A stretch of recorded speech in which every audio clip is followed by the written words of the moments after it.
रफ़ीक भाई, क्या बताएंगे आप, जिस तरह से महिलाएं, बच्चे, सभी लोग आज सड़क पर उतरे हुए हैं और मनपा ने जिस तरह से नोटिस दिया, और कल जो बात हुई आपकी कि हर जगह पर सिर्फ खाना पूर्ति की जाती है थोड़ा कार्रवाई के नाम पर, और जो ख़ास तौर पे आपने कहा मुस्लिम इलाके जो है यहाँ पर जो है पूरी बिल्डिंगें जो है ज़मींदोज़ कर दी जाती हैं सिर्फ ऑर्डर पर। देखिए कैसा है, सबसे बड़ी बात, हाईकोर्ट का ऑर्डर ठाणे मनपा की पूरी हद के लिए है।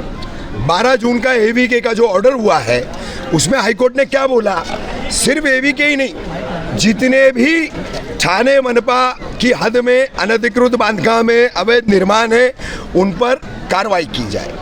अब उस 12 जून के ऑर्डर के बाद एवीके की 20 बिल्डिंग, दोस्ती सर्विस रोड की 3 बिल्डिंग, गुलिस्तान के बाजू की 1 बिल्डिंग, शील भाटा भट्टी गली की 1 बिल्डिंग, ऐसी लगभग 25-26 बिल्डिंगें शील विभाग में जमींदोज कर दी गई।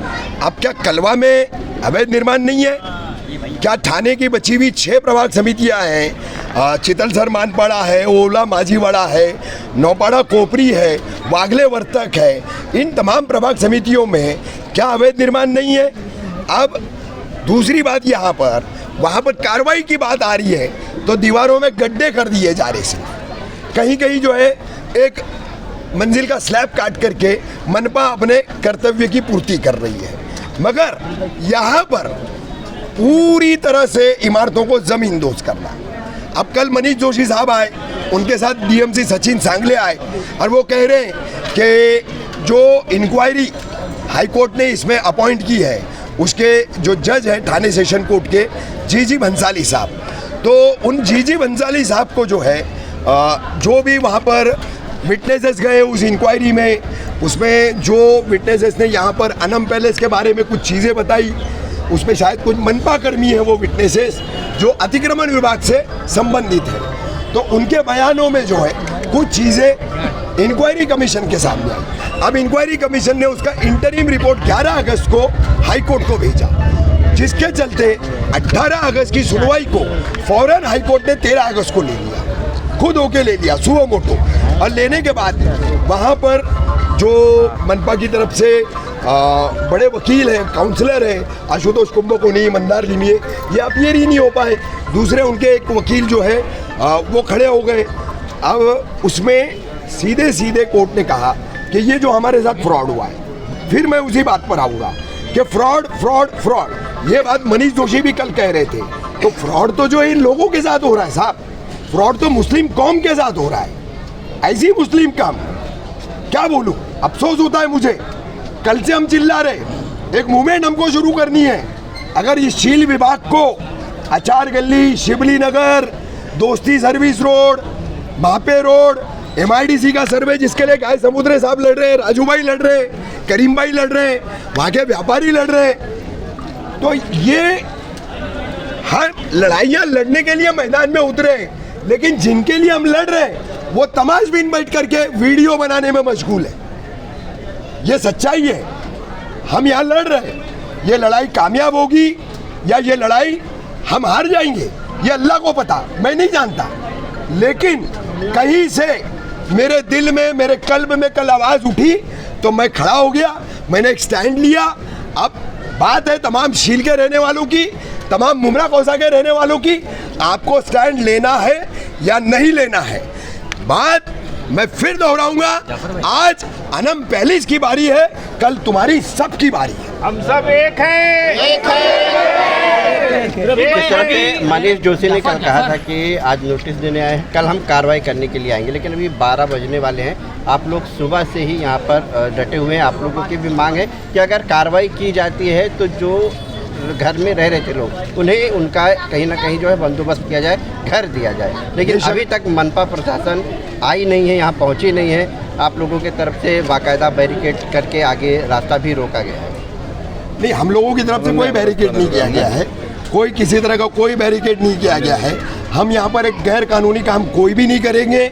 यहाँ पर जितनी भी मेरी माँ बहनें खड़ी है वो यहाँ पर अपनी छत बचाने के लिए खड़ी है।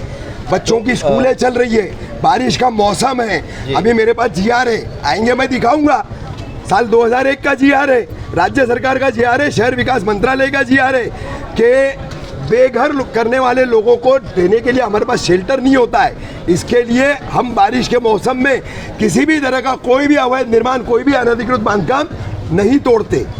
और ये जीआर है, मैं आप सबके सामने ये जीआर जो है दिखाऊंगा, मैं मनपा अधिकारियों को दिखाऊंगा कि भाई ये राज्य सरकार का जीआर है। उसको नहीं मानते क्या आप शेल्टर वो देंगे, इनको ले जाके रेंटल में डालेंगे, 2000 रुपये इनसे किराया लेंगे, 4 महीने बाद इनको नोटिस देंगे, बोलेंगे आप खाली करो। फिर इन लोगों ने कहाँ जाना? छत हमको चाहिए, इनकी छत आप छीनोगे तो आप परमानेंट छत दो, परमानेंट छत।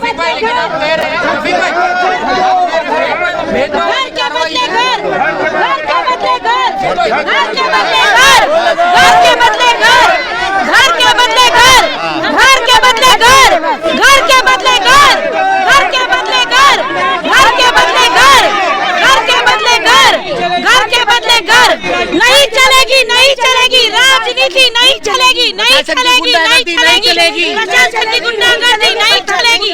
घर के बदले घर, घर के बदले घर, घर के बदले घर। कुछ लोग आए थे यहाँ पर, क्या लॉ एंड ऑर्डर को लेकर क्या कहा उन्होंने? वो शील टाइगर पुलिस स्टेशन के एक गोपनीय विभाग के स्पेशल ब्रांच के मोरे नाम के कर्मचारी थे। वो आए थे जायजा लेने, कितने लोग हैं, क्या है क्या नहीं है। उनका काम है रिपोर्टिंग करना, वो रिपोर्टिंग करेंगे। उन्होंने बात कही कि छाने पुलिस कमिश्नरेट में पुलिस आयुक्त की जो है तमाम पुलिस अधिकारियों के साथ में मीटिंग चल रही है। सीनियर साहब यहाँ पर जो है, यहाँ के श्री राम पॉल जो सीनियर है शील टाइगर के, वो मौजूद नहीं है, वो उस मीटिंग में गए हैं। बाकी इतनी ही मैं तुमको बताने के लिए आया था, जानकारी देने आया था, ऐसा उनका कहना था। अब वो एक कांस्टेबल टाइप के कर्मचारी है, उनके हाथ में कोई अधिकार क्षेत्र है नहीं जो वो कुछ बात ठोस तूरते कह सके। बात तो यहाँ पर जो भी करनी पड़ेगी वो मनपा अधिकारियों को करना पड़ेगी। मनपा अधिकारी आएंगे, उनसे बात होगी। रफीक भाई, आप कह रहे हैं कि खुल्लम खुल्ला भेदभाव वाली कार्रवाई है, और आप कह रहे हैं जीआर बताएंगे आप मनपा अधिकारियों के, बारिश के महीने में इस तरह से बेघर नहीं कर सकते। तो आपको लग रहा है ये भेदभाव की जो राजनीति जो चली रही है वो इसको मानेंगे जीआर? भाई देखिए, अब इस राज्य के कई ऐसे मंत्री है, कई ऐसे मंत्री है, वो कहते हैं कि ये हिंदुत्ववादी विचारों की सरकार है और ये सरकार जो है वो सिर्फ हिंदुओं के लिए काम करेगी। तो अपीजमेंट ऑफ मुस्लिम्स का जो एरा बीजेपी और आरएसएस ने खड़ा किया था पिछले 80 सालों में, उसका दायरा बदल करके अब अपीजमेंट ऑफ हिंदू शुरू हो चुका है। मुस्लिम तुष्टीकरण की राजनीति का खात्मे का दावा करने के बाद अभी यही बीजेपी, उसी को बढ़ाने वाली आरएसएस, उसी के तमाम संगठन अब हिंदू तुष्टीकरण का जो है वो दायरा शुरू कर रहे और उसको बढ़ा रहे हैं। कार्रवाई भी उसी का हिस्सा है कि देखिए मुसलमानों को कैसा टाइट कर रहे, मुसलमानों को कैसा सबक सिखा रहे, मुसलमानों की चूड़ी टाइट कर रहे, इस तरह की तमाम बातें हैं। मेरी कुछ माँ बहनें अपनी बातें रखना चाह रही है, मैं चाहूंगा आप लोग उनसे भी कुछ सुने। जब बिल्डिंग बन रही थी तब कहाँ था प्रशासन? जब बिल्डिंग बन रही थी तब प्रशासन कहाँ था? तब हम लोगों को परमिशन मिल रही थी ना बनाने की। इसको छोड़ दो आप। जब बिल्डिंग बन रही थी तब परमिशन दी गई थी ना बनाने की, पैसे खा के बड़ी शान से परमिशन दी गई ना बनाने की। कहाँ थे तब ये टीएमसी ऑफिसर्स कहाँ थे जब परमिशन मिल रही थी बनाने की? उस टाइम पे क्यों नहीं रोका गया ये बिल्डिंग को? क्यों नहीं रोका गया? एक बार तोड़ के सुकून नहीं मिला, फिर हम लोग को बेघर कर रहे हैं।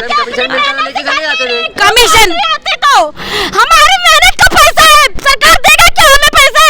कमीशन खाने के टाइम पे बड़े मजे आ रहे थे तुम लोगों को। सरकार कागज बना लेता है, क्यों बना के देता सरकार कागज? कागज सरकार क्यों बना के देता है? हमारा पैसा खा के हमें लूट रहा है। ये कॉन्स्टिट्यूशन हमारा पैसा खा रहा उसने। ये हिंदू मुसलमान की लड़ाई नहीं है, घर की लड़ाई है, ये पूरा भोलेनाथ की लड़ाई है। हमारा पूरा भोलेनाथ एक बता दे कि हम हिंदू मुसलमान नहीं, हम सब भाई भाई है, हम सब एक है। हम लोग हमारा constitution for the people, to the people, by the people के लिए, फिर ये हमारे